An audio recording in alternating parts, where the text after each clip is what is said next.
The Sony 16-55 f2.8 G lens has been out for several months now, and I've tested this lens side by side in comparisons to several of my Sigma prime lenses, and it has done remarkably well. This is one of the sharpest zoom lenses that I've tested, certainly from Sony. But several of you have been asking and wondering how it compares to this, which is the Zeiss 16-70 f4. In this video, what I wanted to do is compare these two side by side. If you're looking for a replacement for your 16-50mm kit lens, these are two excellent options. So let's get started by taking a closer look at both of these lenses. So here are the two lenses up close. You can see the Zeiss on the left and the new 16-55 G on the right. Now, these two lenses are similar and different. The finishing on the Zeiss is kind of a smooth piano black versus kind of the grainy textured finish on the 16-55 that Sony has been doing on really all of their new lens releases. From a size standpoint, the 16-55mm is about an inch longer overall, and as you extend both of these, that inch or so difference remains the same. Both of these lenses are very compact, especially for constant aperture lenses. You have a constant f4 from 16 to 70mm on this Zeiss lens, and a constant f2.8 aperture with the 16-55, which is really impressive because this is just such a compact lens for a constant f2.8, which is one of the biggest selling points about this lens. Around the front of the lens, you'll see that the Zeiss lens has a bunch of information and serial number and markings, whereas the 16-55 is a bit more simple. The front lens element itself is pretty similar in size, although it is slightly larger on the 16-55. Around the back, the lens cutouts are fairly similar in size, although you will notice the lens elements at the very rear of the 16-55 are larger. So around the side of the lens, nice and clear markings on the Zeiss, nice blue logo. There are no knobs or levers or buttons or anything like that. It's a pretty simple and straightforward lens. The 16-55 G does have an autofocus manual focus switch, as well as a focus hold button that is very nice to have if you are using this lens for portrait work. As far as weight, the Zeiss comes in at just over 300 grams, and the G lens comes in at just under 500 grams. Here is what the Zeiss 16-70mm looks like mounted on my a6100. It matches very nicely, very sleek, very compact. It's a nice looking lens, and in fact I think it looks a little bit more modern than even the new 16-55 from Sony. This lens, unlike the 16-55, does have optical steady shot built in. So if you have a camera like the a6100 that doesn't have any stabilization, this lens is stabilized, which does help. And here is what the 16-55 G lens looks like mounted on my a6100. It's a little bit bigger, but it's not overwhelmingly huge, and it's still relatively portable if you just have one lens that you take with you on trips. Here it is, fully extended. The zoom ring on this is a bit stiffer, but it feels more balanced and more refined. The focus ring is smooth, but again, it's not really connected manually to the lens. It is a good looking lens. It doesn't really match the body of the a6100 as much as it matches the body of the a64 and the a6600. So neither one of these zoom lenses feels cheap. They feel premium in a little bit of a different way. I will tell you that the finish on the 16-70 does tend to get scratched up a lot easier than the finish style that you see on the G lens. I've seen a lot of these Zeiss lenses for sale used, and there are quite a few of them that are really, really scuffed up. From a clearly aesthetic standpoint, I prefer the way the Zeiss looks. It's sleek and looks a bit more modern, but once you hold both of these lenses in your hand, you feel that the G lens is better built overall, or at least that is my opinion, having owned and used both of these lenses for several months now. So let's jump into the side-by-side comparison, because that is the whole point of this video. Which one of these two lenses is going to give you sharper, better images? Let's take a look. All right, so I'm going to keep all of the 16-70mm Zeiss lens images on the left and all of the 16-55 G lens images on the right. So the first one here is just kind of a wide portrait of my wife and son. So let's punch in and see if there is a noticeable difference. And wow, immediately look at how much sharper the 16-55 is Both of these done at f4. You can see the same settings. Curious as to whether my son, yep, he is sharper on the 16-55. So first image right off the bat, you can see that focus was nailed on both, but for whatever reason, the 16-55 is significantly sharper. This one is a wide angle shot. This is done at 16 millimeters, f4 on both lenses. Let's punch in again and see. Wow. So it looks to me like the 16-70 missed focus here. I don't think it is that soft, but you can see that the 16-55 is nice and sharp. A lot of detail, a lot more detail. And you can see there's more of the background in focus, so this looks like a misfocused shot to me, so we'll move on quickly. This one is a landscape done at f8 on both lenses, and with this comparison I am zooming in to 2:1, so it's going to be a little bit more zoomed in than usual. You can see the corners here. There's a bit more detail on the 16-55. Yeah, a bit soft here. Let's see the grass in the corner. Same story, soft, sharp. Let's take a look at the other side. The edges, once again, soft on that 16-70. They're not exactly sharp on the 16-55, but they are sharper. With a landscape shot done at f8, everything should be in focus in theory. I mean, look at the detail in the grass. Unfortunately, it is not looking great for that 16-70. The 16-55 is truly an impressive lens. Let's move on. So this is 24 millimeters now on both lenses, just doing kind of a portrait shot. Let's punch in. All right, so these results are a little bit closer, but again, you'll see there's so much more detail in my wife's eyes and skin. Both lenses have good colors, but skin tones are a little bit nicer on that 16-55. The 16-70 looks like you've applied kind of a brighter filter to it and you've softened the face up a bit, which some people like, but we're looking at spending large amounts of money on a lens. We typically want a lens that is sharp. This next shot is another portrait done at 35 millimeters on both lenses, f4. Let's punch in.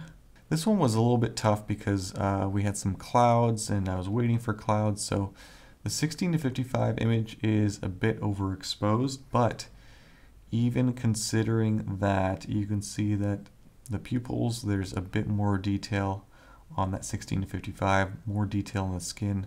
It looks like it's been smoothed over, the skin's been smoothed over with the 16-70, which just means that the lens is a bit softer. Not terrible, I mean, it's a good result, but it's just not quite as sharp. Background bokeh looks about equal to me, so this one is a clear win for the 16-55. This next shot is also done at around 35 millimeters on both lenses. This time stopped down to f8, so everything should be in focus in theory. Right away you can see there's quite a bit more detail with these kind of fine little twigs and leaves and branches.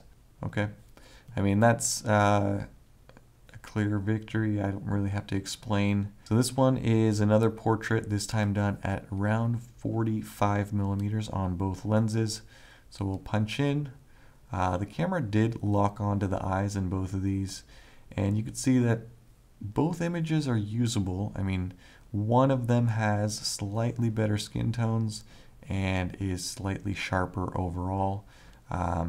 The Zeiss lens, again, is not horrendous. It gives you slightly better images that you get from your kit lens, but that 16-55 honestly gets you very close to what a Sigma Prime would look like. Not only are the skin tones a little bit better on that 16-55, but the colors of the leaves, branches, everything behind her is also noticeably better on the 16-55. So this one is a landscape done at f8, also around 45 millimeters on both lenses.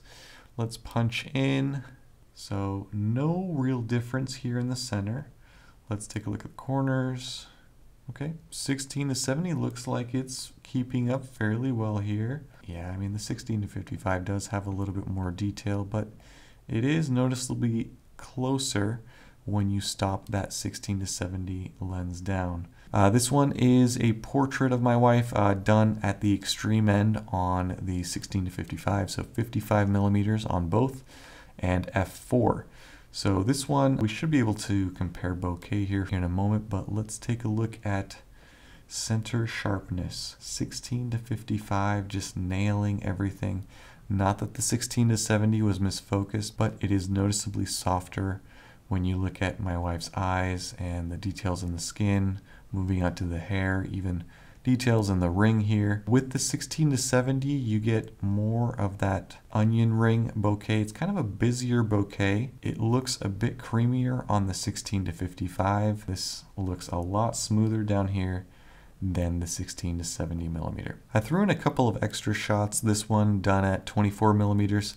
f4 versus f2.8 wide open on both lenses.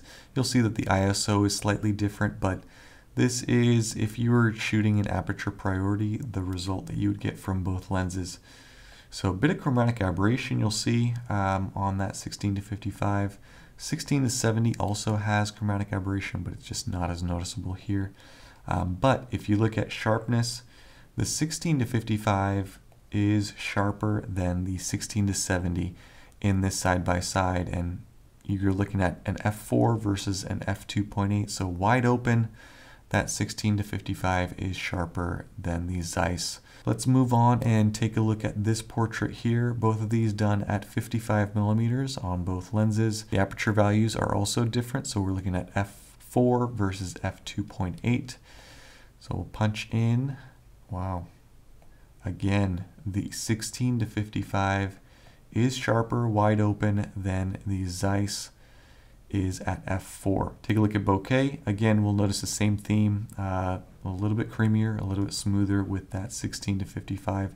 Obviously, it has the advantage of being at f2.8 as well. One thing that I forgot to mention also, and here's a good example of, is that I noticed on the wide end at 16 millimeters, the 16 to 70 demonstrates quite a bit more barrel distortions. Now these are things that you can definitely correct using a program such as Lightroom, what I'm showing you now, but it is good to know that straight out of the camera, if you're not planning on editing these images, what you get from the 16 to 55 is noticeably better from a distortion standpoint. I found that in the majority of my shots, the 16 to 55 does a better job at controlling chromatic aberration, but it still does exhibit a bit of it. So you could see here the 16 to 70, I mean, that's pretty bad chromatic aberration here. 16 to 55, it's definitely noticeable, but it is a lot better controlled. This next shot maybe is not an ideal comparison, but wanted to demonstrate what the extra couple of millimeters get you. So you're looking at 55 millimeters versus 70 millimeters on the extreme telephoto side. What was interesting to me is 15 millimeters at that focal length isn't a huge deal, but the 16 to 55 again is sharper at f4. The 16 to 70, I found this in my last review of that lens. After 50 millimeters or so, this lens seems to kind of fall apart.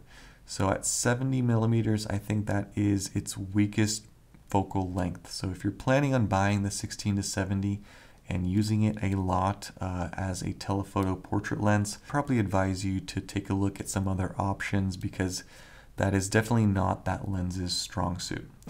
Now let's take a look at some low light shots just to round this out. So here's the difference between f4 and f2.8, given all of the other settings are the same. So both shots are pretty grainy. You'll see that the ISO is cranked at 6400, but the 16 to 55 does give you a much brighter image, although in this instance, I think you'd be far better off using a flash and getting kind of a sharper result overall. So that is it for the side-by-side comparison, and boy am I impressed with this new 16 to 55 G lens from Sony. It's probably the sharpest APS-C lens that Sony has ever released. It is definitely my recommendation between these two if you are cross-shopping. Now that's not to say that the Zeiss is a terrible lens. ultimately the Zeiss 16-70 is better than your 16-50 kit lens. You just have to have a realistic expectation with this lens. It is expensive, brand new. I think it was over $1,000 when it was initially released. Now it has dropped down to about $800 brand new, but you can find them used all day long for around $400, $450, $500. I paid $420 for this right here, and it is in mint condition. Now, if you're looking at buying one of these lenses brand new for $800, I would advise you against doing that, because I think for $800 you can buy a better lens, or maybe several other lenses that will give you better results than this lens. And you have to understand that this lens was released in August of 2013, so it is almost 7 years old, or will be 7 years old this year. So a lot has changed as far as lens technologies over the course of the last 7 years. And you can see that in Sony's latest release of this 16-55. Now, this lens is one that I most certainly can recommend, and I do recommend. The only problem I have with this lens, and the only problem that most people have with it, is that it is expensive. Right now it's still hovering at around $1,200. If you are the type of person that likes to shoot with just one lens, you want one lens to do it all, to do portraits, landscapes, street photography, and you don't want to constantly be swapping lenses, this is the lens to buy. It's sharper than the Zeiss. It's also sharp wide open at f2.8 at any focal length. It is super fast at focus. It's also way more accurate at focus, I've found, than the Zeiss. Sony really has a home run on their hands. I've enjoyed using mine, and I will continue to use it constantly. Between this lens and my Sigma Trio, those are my favorite lenses that I use on a day-to-day basis. So if you have the budget, definitely check it out. I encourage you, you're probably gonna be just as impressed as I have been. Thank you guys for watching. Thanks for all of your likes, comments, and support. Stay tuned for more, and have a nice day. Bye-bye.